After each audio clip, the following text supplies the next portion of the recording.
మొదటి దశకు సంబంధించిన డిపిఆర్ వచ్చిందంటే మళ్ళా 1,50,000 కోట్లు ఒక పర్స్పెక్టివ్ తీసుకుపోవాలన్న ఆలోచన వారు చేసిందని అందరు చేస్తారని అనుకోవడం సరికాదు.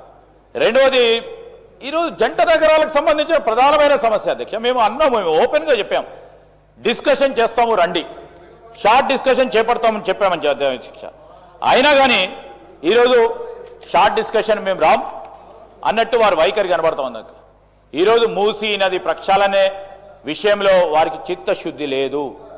మూసీ నది ఇరువైపులు ఉంటున్న ప్రజానికానికి, మరి చిట్ట చివర ఉన్న నల్గొండ జిల్లా వాసులందరికీ శుద్ధమైన నీరు కానీ శుద్ధమైన గాలిని అందించడానికి మేము సహకరించము, మా ఆలోచన ఇదే విధంగా ఉంటుందని స్పష్టంగా వారు చెప్పి వారు బయటికి వెళ్ళారు.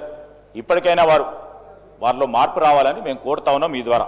అదేవిధంగా అధ్యక్ష, మీరు మరి నాకు డెలిగేట్ చేసిన అంశం విషయంలో గౌరవ ముఖ్యమంత్రి గారి తరఫున ఈరోజు 1747 ప్రశ్నకు సంబంధించి